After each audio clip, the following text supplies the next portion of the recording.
We decided to do bi-monthly because we got so many questions. This seems to be like a major question. I get it all the time. Are you and Jeff a couple? No, we're like best friends. Jeff stays here on the property and he helps me out. So does my other friend, Jimmy. Jimmy stays here. He's not here now, but he also helps out at the property. And we're just, we're more of best friends. I mean, when we're here, I cook almost every night. And Nora Bradley, 91, says, no, they're not. And Carolyn Perel says, none of your biz. It's not really a question, but a comment, but I wanted to go over it. It's from DMAC1301. Jeff reminds me of Marty. We were not married, considered a traditional couple or a couple as defined. About 20 years ago, we had a discussion. This involved the understanding that neither were getting married. I was twice and done with that. He had never. We agreed to take care of each other so we don't have to grow old alone. We live together, but each has their own space. That's the key for us, our own space. We are there for each other like a couple, but we are not a couple. So, yeah, that's basically us. We're just like best friends. It's an kind of an unspoken contract. I'm glad you put a contract. Well, sounds so. Well, that's what I'm saying. There is no contract. It's just we care enough about each other that we watch each other and are there if we need to be. And right, it's companionship and it's a friendship. It's the thing I don't understand is like everybody feels like they have to add sex or something sexual to a friendship. That's not what friendship is about. You can be very close to someone and spend time with them and not be a couple. I mean, you're a couple of friends. Greetings from Colorado. My question is, how did Kellogg get his unique name? Moo-moo and Kellogg are both so cute. So, Jeff, how did Kellogg get his name? Did you take it from the cereal? No, the Humane Society, which is where I rescued him from, had given him that name. So that was a name. From what I heard, when they rescue animals, they don't know the names. They give them names based at alphabetical order. They have a whole list, and they start over again. Anyway, so the name Kellogg was up when they found him, and so that's what they gave him, and I just kept the name. You like the name? Yeah, it's fine. It's easy to remember. Well, Moo-moo had an original name too, and it was Junebug. But I obviously didn't keep the name. I mean, it's a cute name, but I think Moo-moo fits her better. Mm-hmm. And Kellogg definitely, I'm glad you kept that name because it's a cute name. Next question is from Tessie. What is your nationality and how old is Moo-moo and Kellogg? My nationality is Filipino, which my mother was, and there's Malaysian in there too. And then my dad is German-Irish. So I'm a mutt. Just like my dog, Moo-moo. She is now 10 years old. How old's Kellogg? You're uncertain, aren't you? Four-ish? Yeah, we're guessing that he was about a year old when I rescued him. So. Where Moo-moo, when I got her, they knew exactly how old she was because she was part of a litter and she was 6 months old when I actually got her, which was in July, so July 4th actually. So I made her birthday January 4th. And she's 10 years, well actually older than 10 yet now. I think the next question, I'm sorry I can't read the name, it's from Darren. Really love the Q&A. First one I've seen despite following you for a while. Absolutely love both of your channels, thank you. And I'm so amazed at your knowledge about plants, veggies, mechanics, and so on. I also enjoy all the things that Jeff contributes, but I think he must be more private. He is. LOL. Would love to know what type of work career you both had before becoming nomad friends, companions. Well, me, I actually did a lot. That's why I know how to do a lot of things because I didn't stick to one specific thing. I ended up doing multiple careers. I was an antique dealer, and while I was an antique dealer, I did display. That's how I knew to do display. I also moved furniture, so I know how to move furniture. God, I've done a lot, from being a cook or a chef, short order cook, a lot of things in my life. So that's why I'm knowledgeable. My dad was an electrician, so I helped him out. That's how I know about wiring and stuff like that. Um, yeah, that's basically it. I was kind of, what do they call that? Jack of all trades. I kind of did a little bit of everything. So, Jeff, what did you do? Well, I was in IT. I worked at a med school at a University of California campus. Was there for about 25 years. So that was pretty much my career. And now you're retired. Yeah. Yeah, nice. Okay, and to continue that question or comment, I'm looking forward to more content from both of you. Really love your lifestyle, and both moo-moo and Kellogg. Thank you so much. Okay, the next question is from Judy Vowell, or just Judy. Hi, Aja. I have a 21-foot Itasca, 1996. It has a rear bathroom with a window that pretty much always covered. I am interested in talking about the window and installing a 5,000 BTU AC unit, so I don't have to run the rooftop, which has no temp control. And as I shrink, it gets harder to reach. I think we all shrink. I think I've shrunk. Any problems with your setup? No. And I'll leave the link of the video where I installed my AC in my rear window. Luckily, I didn't have to take my rear window out. It was an escape hatch also, so it lifts up this way. And I was able to just insert it. And honestly, when it's been hot here, 90 plus degrees, I can go in there, and I like to take afternoon naps, and I can just go in there, shut my bedroom off, and it gets cold. I mean, it's been wonderful. And as long as the sun is shining, then, I don't have to worry about the batteries getting sucked down. But I have used it at night before, and it will run all night long. But I do have 7 lithium batteries, so that makes a big difference. Your power is important. So thank you for your question. Let's see. Oops. Yes, I need my reading glasses. Solo hiker. I thought juniper trees were invasive and strip groundwater. So I did actually answer this on the thing. There are different varieties of juniper, and all trees in general actually use a lot of water. Some trees require to be by a stream, or they require to be by a stream or water source because they need so much water. But yes, junipers usually, the problems with the juniper is that they do use a lot of the groundwater. Also, they can put a lot of litter down, which is good. I think it's organic on the soil, but they can, the worst thing about them is the pests that they attract, because pack rats love to use junipers as their, I guess you can call it, home base. That's where you'll usually find a pack rat nest, is under a juniper. So we try to keep ours limbed up if we're going to keep them, especially in center camp. And we find that helps with the pack rats. Next question is by Wizard Tom. They weren't asking about private campgrounds. They were asking about the situation at your property. How do you get rid of bodily waste on the property? We went over that in the last one. I don't know if you watched the full video. The next question is by Reselling, and I can't see the rest of it. Aja, do you get worried that you might get sick and you're far from the city with a hospital, etc.? We're not that far. Actually, we had an incident. One of my friends actually fell and hit her head, and it is an hour drive to Flagstaff, so that is a concern. But we haven't had any major issues. Knock on wood. Is that even wood? Knock on wood. But I guess that would be a concern, especially if you have health issues.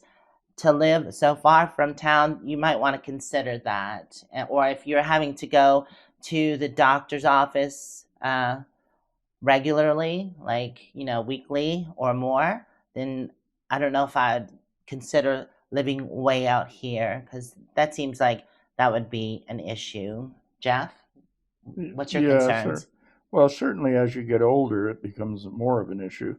But you're always concerned and always looking wherever you are, where's the nearest medical facility, or how can you get transported if you need to be.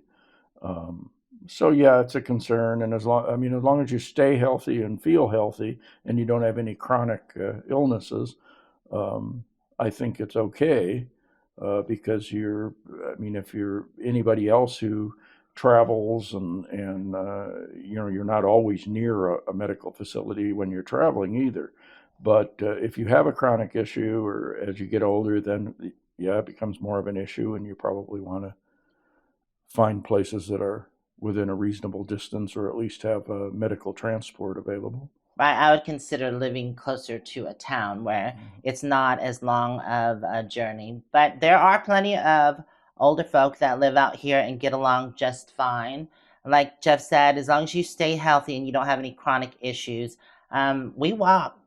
Well, at least I walk 1 to 2 times a day. Jeff does more because Kellogg's more active and gets him out, which is a good thing. Having a pet can get you more exercise, because obviously you need to walk that pet. Not really a question, but this is from Joe's RV home. Hi, Joe. Maverick stations in Nevada have free dump and water. So that's just something to know. We had answered that in the previous Q&A. Okay, and Michelle, which is actually one of my neighbors. Hi, Michelle. So it says, please share your plans for the container. I am thinking laundry room, etc., waiting patiently here. So she wanted me to share the plans on the shipping container, which I basically have. The next video that's coming out will show the next phase of the shipping container.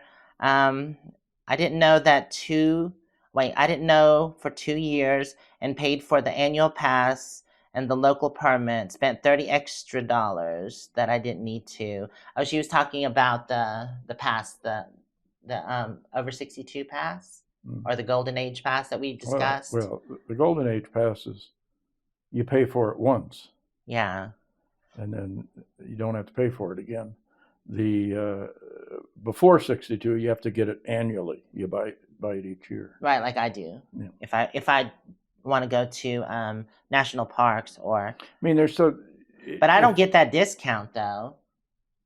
Well, yeah. At camping, I just get into the national parks. Yeah, technically, so it's worded in kind of the rules or whatever the benefits, whatever you want to online, that you don't get it. Although a lot of campgrounds don't care, as long as you have an annual pass, they give it to you. So it's kind of, it depends on each one. Speaking of that pass, AK Go Bears, that geezer pass y'all were talking about is also good at Corps of Engineers campgrounds, also which have become our favorite places to camp while traveling. You can't beat can't beat the deal, which includes most amenities, including showers. Yeah. So when we've been to campgrounds like that, I think that your pass applied. You got 50% off. They actually were kind of collectively refer to all those annual passes as interagency passes, because they're honored by several different groups, not just national parks, national forests. It's including Corps of Engineers. It includes a whole list of different agencies that honor it. I've heard of Corps of Engineers, but I don't think I've ever stayed in one. Primarily back east. Yeah. Florida has them. I know in the Appalachian Mountains, Tennessee has them, and a lot of dams. Right. Lakes. Okay, so the next question is by Jodis 4021. Question: how did you and Jeff meet? How long have you known each other? How did you come to travel and live together on the same property? I've watched your videos for years and enjoyed them. I appreciate your kind heart and authenticity. Thank you. So do you want to answer this? Because you're the one that reached out. Well, I like many people, I started following her first on YouTube, and and knew, from videos and where she was, that she frequented quartzsite in the winter months. So so did I, coming from Southern California when I That doesn't retired. sound stalkerish at all. But um, it happened. I think it was the year before you bought the property. Hmm. So you were still traveling a lot at that point, and I Right. had just started traveling a lot. So I basically asked you if you mind if I accompanied you, and basically there were several others that were along. It wasn't just the two of us. So we started traveling, and then Right. It was a whole group. But the yeah. thing is, let me interject here, is that I usually like it to be more natural. So what I told him to do, since we were at meetups, I said, well, why don't you come to the meetup? We'll meet and hang out. And, if we get along, then that's fine. You can come travel with us. But I know I get questions, or I've been asked this before, oh, can we come hang out and stuff? I usually like it at meetups in the winter because it's easier. There's so many people. Yeah. So if I don't particularly get along with that person, or they don't particularly get along with me, then there are hundreds and hundreds of other people that they can go meet. It doesn't seem as stressful. It seems more natural just to come meet, hang out. If you like the situation, then yes. I mean, and that's usually how it goes with meeting and traveling with other people. I can share a story where I was at a meetup in Oregon with Carolyn, and that's where I met Jimmy. And Jimmy come flying in, and uh, I got to tell you, it was soft sand there, and they said, "Be careful, just keep a steady pace, and then when you get parked, stay parked." So he come flying in, and then he got stuck right next to me and Carolyn. So that's how I met Jimmy. And then we got along and had a great time at the meetup. And then he continued to travel with us that winter and came down to Quartzsite. So that's how I met Jimmy. So, and I think that was the same with Jeff. It was similar, yeah. At the time I met her, I wasn't really full time. I would, because I still had the house, and I would go back there every month, and usually I would go out and travel for 2 or 3 weeks out of the month, and so I would meet up wherever Aja and the group was at. I'd go and meet them, spend a week or two, and then I'd go back to the house again. And little by little, then eventually we left the house, and I ended up traveling with her full time. And then that was about the time that you bought the property. I actually had a lot of people traveling with me full time back in the day before the property. That's all we did was travel. I kind of miss those days a little bit, but I like the property. And the reason why I wanted it was for friends to come and hang out and stay. That's why I allow, certain people to come and stay here and hang out with me. If I've already met you and your friends, that's what my birthday party is. All my friends that I met throughout the years they come. I mean, now it rotates. Not everybody makes it every year, but it's just fun to have a piece of property where there's not a lot of rules and regulations. You can have a big party on the weekend. I know my neighbors, and we can get loud and rowdy and have some fun, and then everybody kind of goes their own way after the weekend.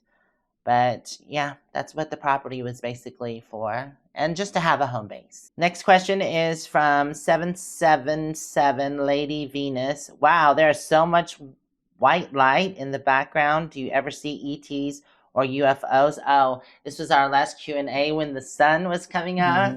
And it was behind us, and it was just like a lot of light because, it was the sun. Luckily, the tree was blocking it. Lots of love and gratitude for you and Jeff. He's so calm. Yes, he is. So, no, I've never seen ET or UFO. Have you ever seen the ET or UFO? No. I mean, we have seen, what's that, the satellites that go up that look really cool. Yeah, Starlink. Yeah, Starlink, when it goes up. We've been to several places where we've seen that, and it's definitely a sight to see. Next question is from Like a Rainbow 7501. Hi, love you too. Do you have plans to add infrastructure for a toilet, shower, and a sink building?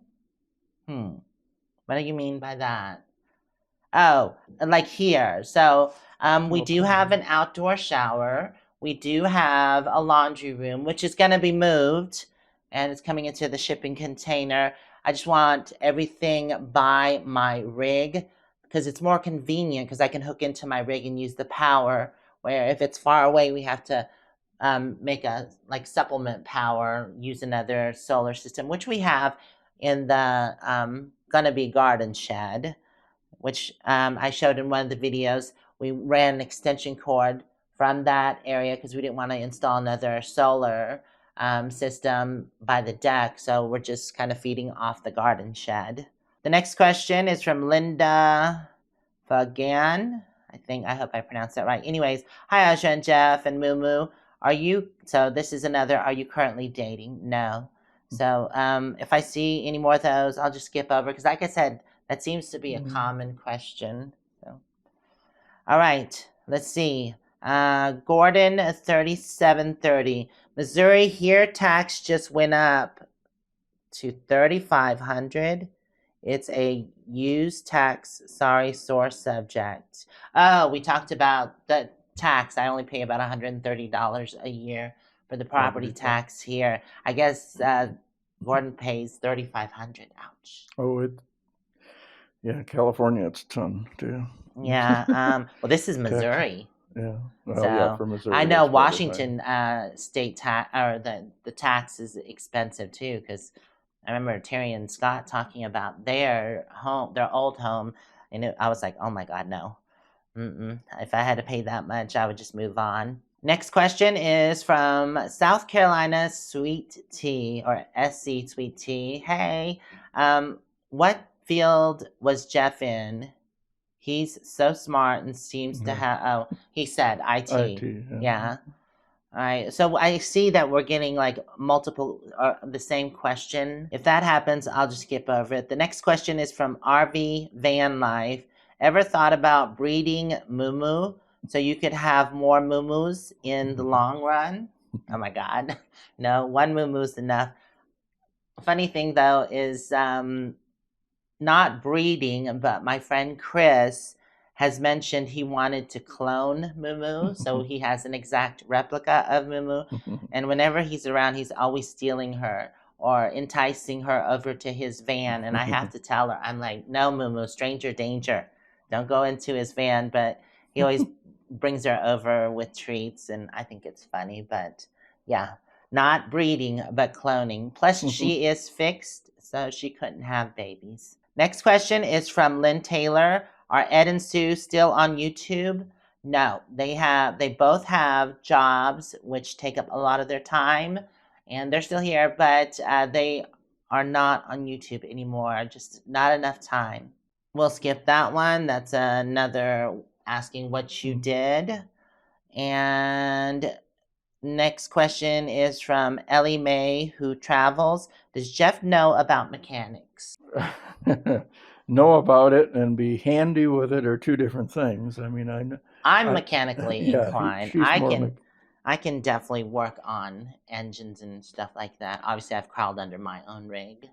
But you've worked, you're not mechanically inclined as far as the engine goes, but you can fix things on your rig. Yeah, well, things that are like what I would call common sense type things. Right. But yeah, I do and have done a lot of reading and stuff. So, I mean, when we get things, for example, I'm one that will read the manual before diving into using the new product. Or go to the Academy of YouTube. Yeah, or go online, yeah. So, I mean, there's so many ways you can learn things. Now, that isn't the same as being handy at doing it, having experience doing it. No, not very handy about mechanical stuff.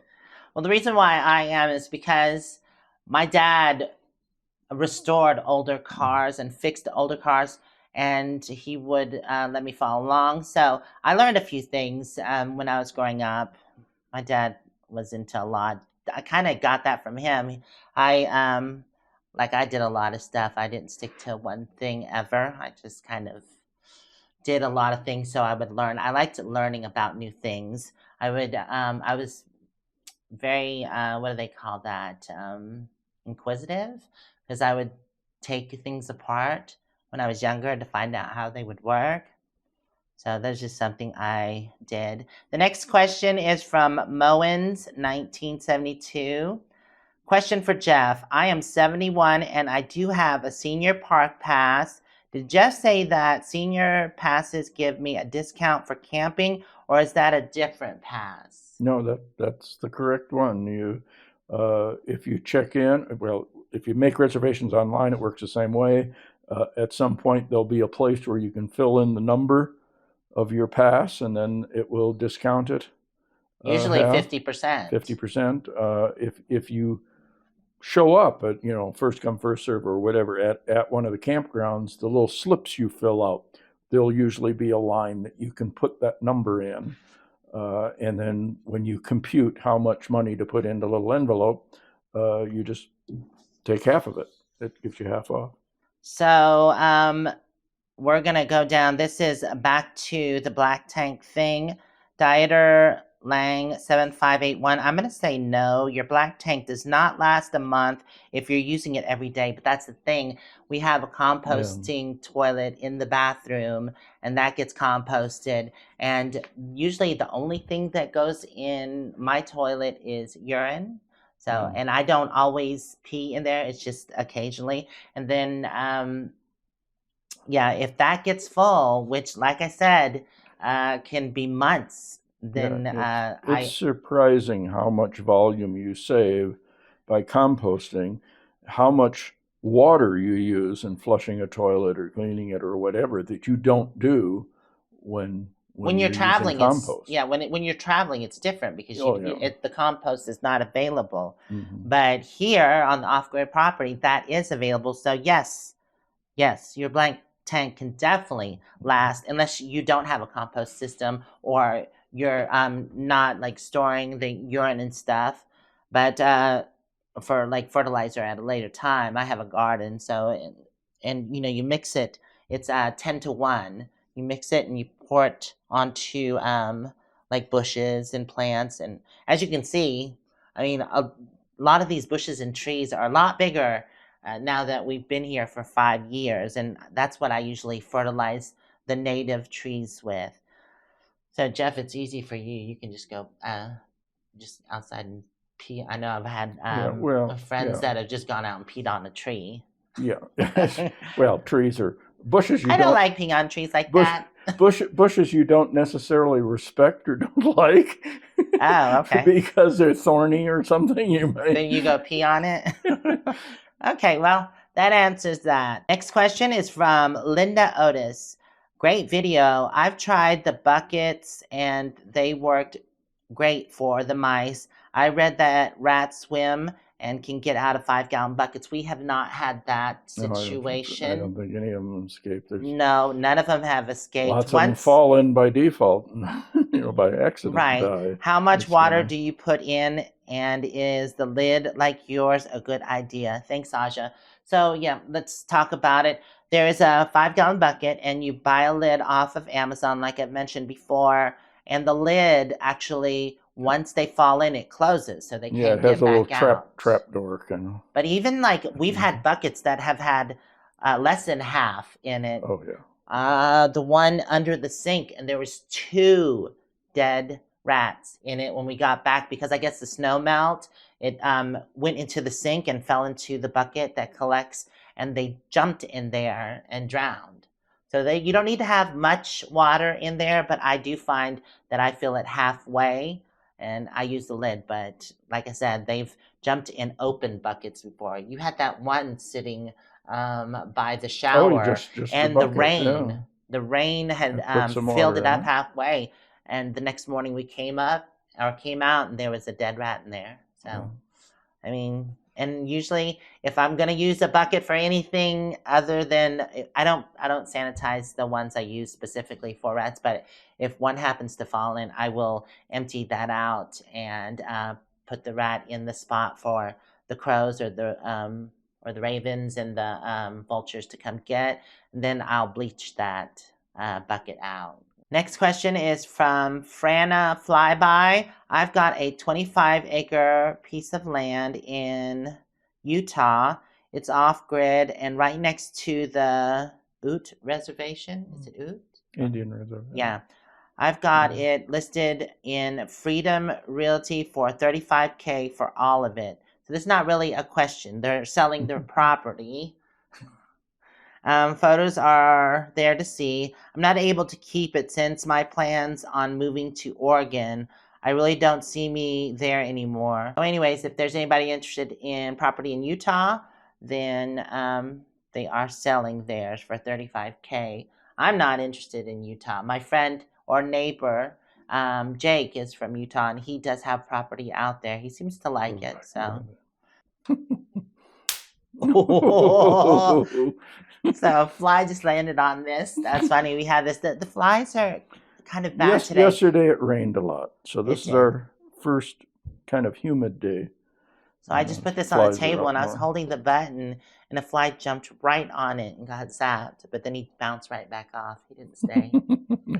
The next question is for Destimonium Trem. It doesn't finish it. My biggest question is, what's Jeff's profession? We've already answered that or addressed that. He's so knowledgeable on virtual things, but leaving it a mystery isn't bad either. By the way, I noticed he's a Rusty fan. Yes, he is. He does watch Rusty, and I do from time to time. That man is the opposite of Jeff's stability. What does that mean?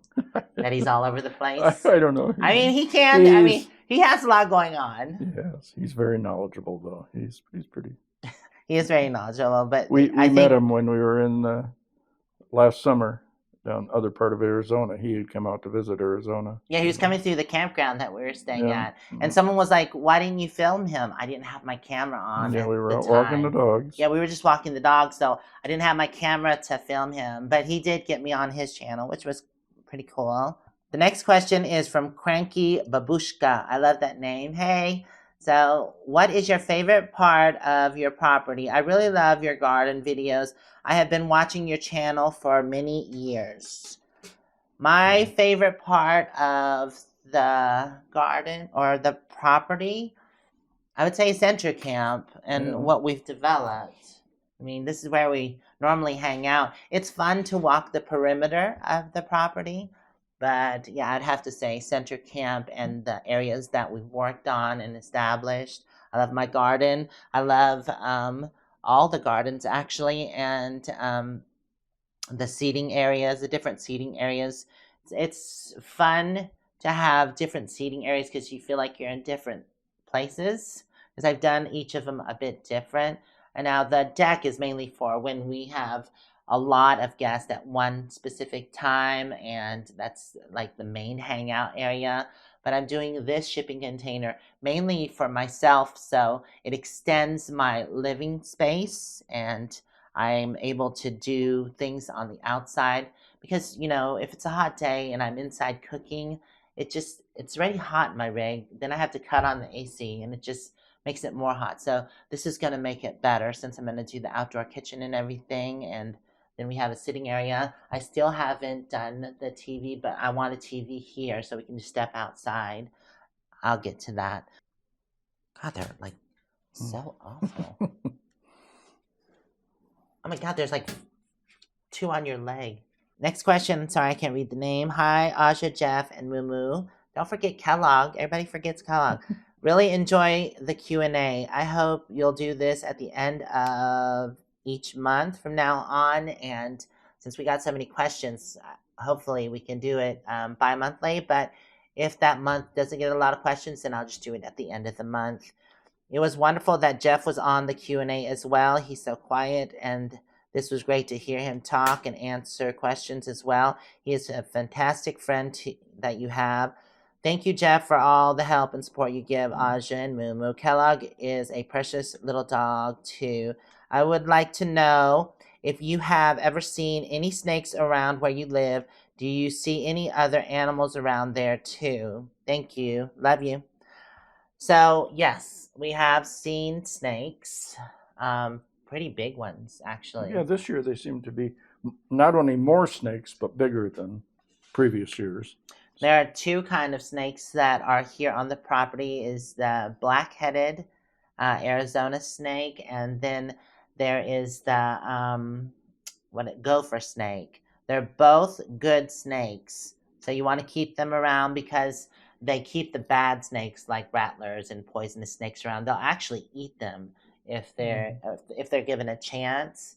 Um, and the ones that I just spoke of are constricting snakes, so they're not venomous like a rattler is or a copperhead. I don't think we have those here, but yeah, the rattlers. I've run into a black rattler when we were camping in the higher elevation, East Arizona, above Phoenix, and I almost stepped on that sucker.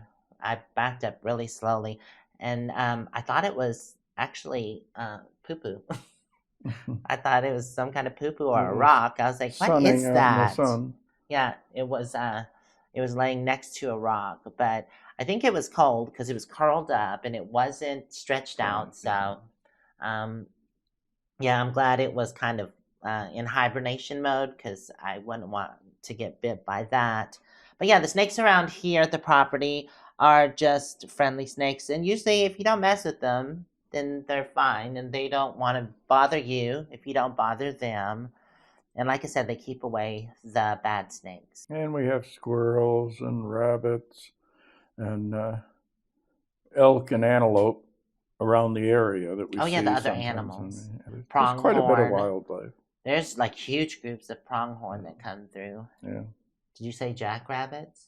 Yeah, well, rabbits, yeah. Yeah, the jackrabbits are as big or sometimes bigger than our they're dogs. huge, yeah. Those ears are like this. Mm-hmm. It's like a satellite. Next question is from Olga. More Q&As like this weekly, please. If we get enough questions, we will go to doing weekly, but I think we're going to stick to bi-monthly. I think it'll work out good that way. That way we have a good supply of questions. Like I said, if we don't get enough questions for the month, then it'll just be once that month. Okay, question. When and how did you and Jeff and Jimmy meet? We've already gone over this, so we'll skip over that. I've watched you for so long, but I can't remember either. Hey, I'm old. Also, what made Jeff decide to stay and then start traveling with you? We went over that as well. I know you're just so sweet and likable. Thanks. I have my moments though. 24/7. Not 24/7. I have my moments. I mean, everybody has their moments. Not every day is a good day, but you try to make it a good day. Jeff is a wealth of knowledge. I'd want to have him there and travel with me too. Hart, you, moo-moo, Jeff, and Kellogg, and Jimmy, and Olive. It's one of the things that appealed to me when I first met Aja and started traveling with her. That she was traveling and along with a group of people, and it's the combination of all those people. Nobody's an expert in everything, but there were people that were very mechanically inclined, knew the vehicles, the motors, and stuff like that. Other people that were very familiar with RV systems, solar, and all of these things. So it was very appealing to travel with people that had all that knowledge.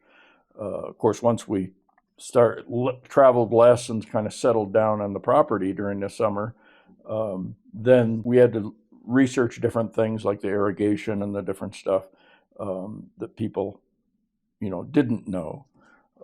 But for the most part, it's always good to have friends and share knowledge. And this is true. It is helpful when you travel with other people. And that's why I liked traveling in groups because, like Jeff said, not everybody knows everything.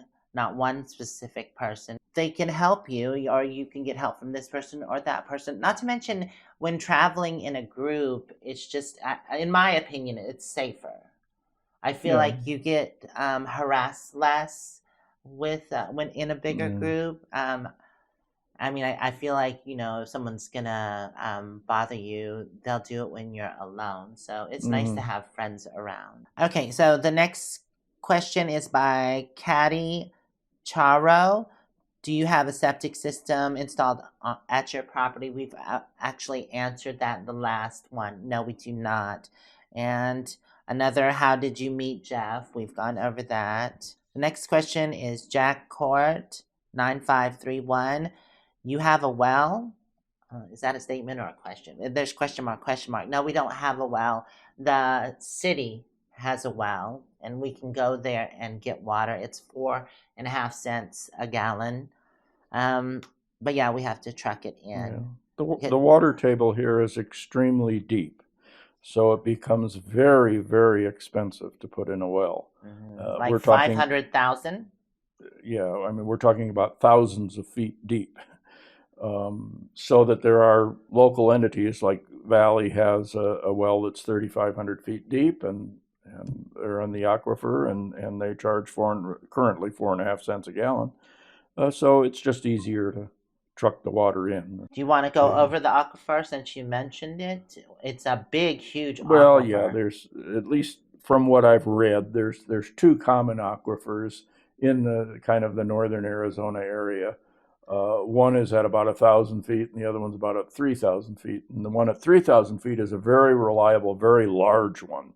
And most of the cities that do put in wells, like Williams has some wells, here in Valley has wells and that, but they go down to that aquifer. The 1,000-foot aquifer is easier to get to, but it's not as consistent. There's a lot of places where you'll drill down and not hit water in that area. So places that have to be reliable, like cities and stuff, don't use that aquifer. Right. So the next question is by the same person. Are your neighbors back living on the property, or are they gone? So we have different neighbors. There's a whole block. I would consider it a block, and it's a mile long on all but one lot, which is 40 acres, is sold. On one side of the street. Yeah. And we're all friends. And then we have friends that have bought property not part of the block. Like Rady is about a mile back. And we have friends all along here. And they vary. Like our friends from Florida, Nicole and her husband Mike, they come up seasonally. Yeah, a couple times a year. Yeah. And spend a month or two here. And just like our friend Jake, a neighbor, he has property in Utah, and he goes back and forth. Yeah, frequently. Yeah, he'll be here for a week and disappear for a week or two, and then come back for a week. For 2 weeks, and then leave again and come back. It's just like, and then some of our neighbors stay here full time, and they work in the cities, and so there's always a rotation of neighbors that come and go. Next question is by Yasmila. I hope I pronounced that right. Hi, lady. Loyal follower here since your Panda days. Thank you. But never the commenting type. I've always wanted to ask you and Jeff about moo-moo and Kellogg's breed. Seriously, it's like they understand everything you guys tell them to do. I don't have a pet now, but I swear I want the same breed when I get one. They are naturally intelligent, or is that just how you guys train them? Sending you hugs. Sending you guys my warmest wishes. So thank you. And I guess, do you want to go first? You can tell about Kellogg. We're not sure of the breed. I mean, I'm sure he's a mixed. Probably has some Chihuahua in him and some form a terrier. He's very much a hunter type dog. Very much. Likes to dig. But yeah, I mean, almost every dog I've ever met has. If you spend much time with them, they're very smart, and they're very loving to humans, and that's why they always call them man's best friend. I mean, they're unbeatable for a companion. But not all dogs are alike. Moo-moo has more. See, I just said her name and she woke up. She's up there taking a nap on the other couch. But moo-moo she has a great personality. She's very smart. She is Terrier Chihuahua. And she's a pleaser. She wants to please. So she listens to people. And if you call her, she'll come. Usually if you use her name. And she's just very smart. I mean, I could have taught her. She knows how to do tricks and how to do commands. I had a miniature German Shepherd that I actually trained and I taught for several years, and it could do. I mean, it could sit up, roll over, do all, backflips and do a dance, and it just was really smart. It could do all these tricks, but that was several years of training. I didn't do as much with moo-moo, but I could have because she is smart. Kellogg, on the other hand, is a hunter, and he's very focused, but that focus can get him in trouble Yeah. because when he gets focused on something, there he goes. So, if he's not on leash, then he's out of here. And he doesn't listen. Like, he just gets focused and he goes. So that's not a good quality that he has. But other than that, I've trained him on a few things, and he's pretty learned. smart. He used to be more wild, I'll call it, and disappear for an hour or two on end, and all of a sudden come back. But that can be dangerous. It certainly could, but now I think he starts to know his limits. He'll go so far until he's just about out of sight, and their eyesight's much better than mine, so he can always see me, and I can't see him half the time. But he'll go, and if I call him or Aja calls him, he'll come back. Sometimes it might take 10 minutes if he's in the middle of hunting something, but he knows his boundaries, and he doesn't just wander off around the neighborhood. Moo-moo is not a wanderer. She always stays very close. Although I think she has been picking up some I think they rub you on each one. Yeah, like she's been picking some of Kellogg's traits, and also Olive, because they hang out a lot. Yeah. So some things have rubbed off, and but Moo-moo, on the most part, is very much a pleaser, and she listens, and she doesn't usually wander off, and I can call her over really easy. She comes right over. Jimmy or even Jeff can call her over, and she's right there. So there's no problem with her. And that's why she's really good off leash. And sometimes if we're not in a busy area, I'll have her off leash because she's usually right there. She doesn't wander unless she needs to pee. Then she'll step over a little bit, but it's usually not that far, or smell something because she's a dog, so she'll smell something. But she doesn't like jet or go running after things. And if she was to go sprinting, like I've thrown like sticks or rocks, and she'll go chase that. She never really brings them back. She just likes to chase them, but she doesn't run off. She's not that kind of dog. She always sticks very close. Plus, I think she gets paranoid because I went through something with her in California when I first got her. She got scared because we were on a hike, and she was on a leash at that time, and I was training her. There was a group of people coming this way. I don't know if she thought it was a mountain lion or a bear, but there was a hillside. So she ran down the hill and then back up on the other side. I'm glad I had a long leash on her, up on the other side of where the people were as they were passing me. And if she thought it was a mountain lion or a bear, she left me to be eaten by it. She was like, I'm out of here. So, yeah, she's a scaredy cat, too. She will tend to look behind her a lot to make sure nothing's following her. I want to address the question before. I didn't see the whole thing, but it was saying, are your neighbors back living at the property? I guess we were talking about all of our neighbors, but I think they're specifically talking about and Sue, or are they going to sell? No, one's selling any properties. There are properties for sale here. There's a big, huge 40-acre, probably halfway out to the road, but there's a lot of dips and stuff. So, I mean, it might get some flooding. I showed some of my friends, but they didn't seem interested in it. And there are quite a few 1-acre parcels around. Yeah, we're far enough back. We're our little group of people here. That there aren't many neighbors, and most of the land around here is vacant. If you get close to the highway, then yeah, a lot of those lots are smaller and more of them are sold. But back here, there's very, very few people actually. And what makes it appealing, it's very, very quiet and remote here. Yeah, you don't get a lot of traffic noise. I mean, every once in a while, maybe there's a plane. That's still rare because I don't think we're in like a flight path. The next question is from the video No Rats Under My Shipping Container, and it's from Ellie. I think that's right, or L. Does putting lights under the rig work? Question mark. Someone told us they don't like the lights, and opening the hood also works. I find opening the hood does work. It helps. Yeah. Nothing is totally foolproof. Yes, because there's a pack rat nest in my old rig Panda, and that hood is open.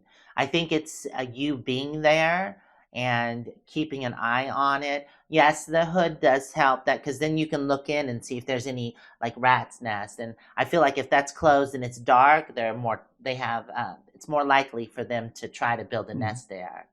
Yeah. But with it open, they're less likely. But what I found happens is that they just kind of start blocking everything off, and that's with Panda. Like I said, the hood's open, but they just block the light off, and they build their nest behind it. Yeah, it's like lights bother. I mean, it just depends. Just like people are different, I'm sure the rats and the mice are all different, and lights bother some of them. They avoid it, but some of them don't. The lights don't seem to bother it. Right. Sound. Some use ultrasonic sound, and all of these different. Some of them use scents like peppermint and stuff like that too. And some of the rats avoid that, but then there's always other ones that don't avoid it. So. Right. So if you come across that one that it doesn't bother, it's still going to try to come into your rig or build a nest somewhere. I mean, like Jeff said, I guess they're mammals like us, and they're like humans. So some people are bothered by some things and some people aren't. So just depends on the rat, I think. So if you have that specific rat that isn't bothered, then you might have a problem. Next question is from Bat Puffer. Hi, Aja, long time watcher. I can't remember who you bought property there with. Could you remind me? Thanks. So originally there was 4 of us, and Sue, I'll consider one since they're a couple. But there was 4 of us, and we planned on buying a 40-acre plot that we could split up into 10 acres, 4 sections. But what happened is that one of the people backed out, so I got 20 acres, and then we had my neighbor there. I won't say names, and then Ed and Sue, and that's who went into this property together. But then there was another 40 acres that one did get split up in 4, and then 4 of our friends bought that separately. So there's another 40 acres the other way. Yeah, another 40 acres, and there's more friends that way.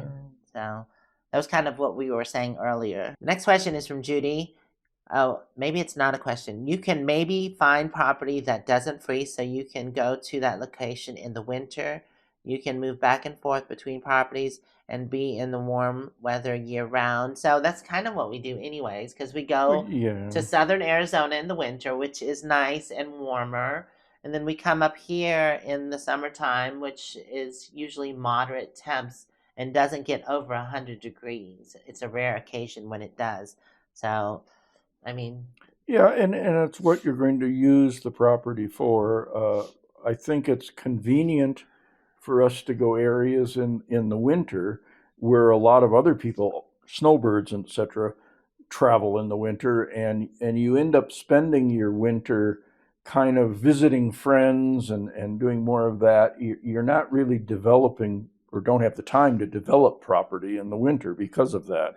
Where in the summer, unless you live in Yuma, then it's warm. Yeah, then it's the other way around. Yeah. But then it's so hot in the summer that you have to leave. You travel. But this is a great escape in the summer, and summer provides us certainly Aja provides her the opportunity to garden, which winter might not do that. Right.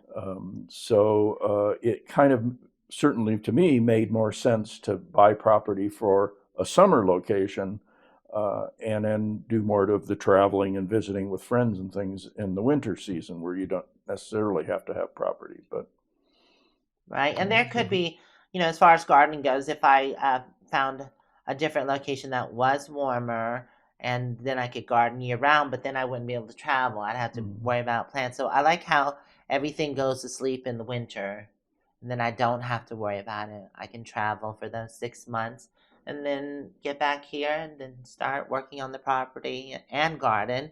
It's not just all gardening. I mean, I have other projects, and It's nice this time of year, usually. I mean, we can get hot, like I said, but you just stay in the shade and stay cool. At least it's not like 115 Yeah. degrees Well, plus. yeah. Today's like in the 70s for a high. Because we just got monsoon rain in, Yeah. and it And it was rained. off for a few days. Yeah, it rained, and it's supposed to rain for several days. So it's cooled everything down. It's nice to have 70. What is it? 8 today. So sorry. I don't know if the pollen. I figured the rain would wash it down, but I feel like there's You did the opposite. pollen or dust, or I don't know if it stirred it up, but my sinuses are a little bothering me, so excuse me. The next question is from Star Shelley 87. How did you and Jeff meet? We already went over that. And does he pay you rent? No, I don't charge them rent. It's kind of a reciprocal thing. He helps out. He also buys things for the property. So, I mean, in a way, I guess you could say that is his rent, but it's not required like rent is. If you had to pay rent, they require you to do that, and I don't require it. But he finds that, he wants to help out, and this is his way of helping out. So, and like he's been working on the fencing out there. I try to help him, but I'm busy with other projects. So sometimes he does it by himself. Endless list of projects here. That's the truth. That's the thing about living off grid or just owning a home in general. There's usually some form of project. Next question. How are Sue and Ed? I think I've gone over that. They're working, but they're doing great. And they're just not sharing on YouTube right now. It's just too busy. The next question is from Jay. I'm considering a Class E motorhome. I'm wondering about the water capacity compared to a Class A. I plan to boondock much more in the future. Currently, my older Southwind can carry 80 gallons of water, so that's probably a Class A. Did you ever consider a Class A motorhome? If not, why? What kind of gas miles do you get out of your Class C motorhome? Okay, all these are variables, are questions that can vary. So my Class C has a 50-gallon water tank, where Jeff has 30. They vary, but yours is, I guess, considered more of a Class B, a Super C. It's size. It was like when you look for an RV or one of the decisions is size, and there is no perfect RV. Yeah, how many feet is yours? You're going to trade off. Mine is 23 to 24 feet where long. Mine is 28. Yeah, so I have smaller capacity. I get 15, 16 miles per gallon because it's a 6-cylinder engine. And I probably get 10 to 12. Yeah, it just depends what you're carrying. I know Class A's that get 6 or 7. So it's a trade-off. The way I always looked at it is the more frequently you travel. In other words, if you travel where you spend a lot of overnights or 2 nights at a place, then a smaller RV is probably better. If you're going to go someplace and spend a month there before you move on, then a bigger RV is handier to have. Things are bigger. In a bigger RV, you have a bigger kitchen, you have a bigger bathroom, you have a bigger bedroom. Those things are more important when you're spending a lot of time inside of that, like a house.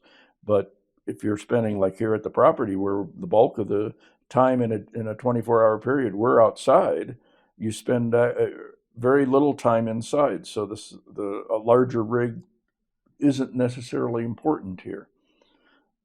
But that's the way I look at it. Everybody decides, what's important to them, whether they're towing things, whether they want their toys, like a boat or an ATV or something, to come along.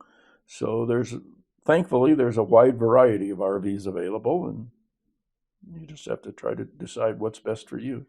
Exactly. Like you said, you plan on boondocking a lot, so you would probably want a larger rig because you're going to be staying in spots. So you'd want the bigger amenities and also the bigger water tank, which you don't get if you get a smaller rig. All that gets reduced. Unless, boondocking it covers a wide spectrum. But if you're going places that are harder to get to, roads are rougher, longer distances on dirt roads, then the smaller vehicles sometimes make better sense. Right. You just can't stay out as long. Right. But like Aja, when she's able to tow the truck, then you have a smaller vehicle that you can get around in. Right. Tow vehicles are awesome. Yeah, because you don't have to drive your rig everywhere. Okay, next question is by Basket Case 6884. I like that name. Someone has to ask, where does all the poop go? How do you deal with it on the property? We've already went over this composting. Yeah, So I know there's going to be a lot of repeat. Yeah, Yeah. look If up you composting if you toilets because that pretty much solves that issue. right. So if you know, I mean, if you don't know about Yeah, composting, then yeah, do some research and look up composting toilets. There are yeah, tons of composting toilets. The one here on the property, actually, Rady at the Bill. van build had built composting toilets. That's what he did for people in vans or in motorhomes. Okay, I just had to change SIM cards because I guess we talked too Talk too much. much. That's why I said I want to do these kind of bi-monthly because I think it's just too much to go over. And yeah, as far as composting toilets, do your research. There's plenty of information out there. They usually have a diverter on them that captures the pee, and it's pee, so you can use it as fertilizer or just pour it on trees and plants. They do enjoy it. Um, Although it should be more established trees or established bushes. If you try it on smaller plants or newer plants, you can burn those plants. But also, it's composting. You don't put your toilet paper in there. If you know anything about composting, you actually put that in a separate container. And what we do is I have a burn barrel here, and probably weekly we burn like any kind of paper products, and that is included in it, the toilet paper, any cardboard that we don't need, and stuff like that. So let's see. I think we're going to end it there because there's quite a few more, and I don't think we can go over them. We'll do another Q&A. So if you have any questions, just add it to this, and I'll know to end it at that one. I want to thank y'all for watching the Q&A and hanging out with us. I hope you enjoyed it. If you did, don't forget to give it a thumbs up, and we'll see you in the next Q&A. Thanks. See y'all next time. Bye.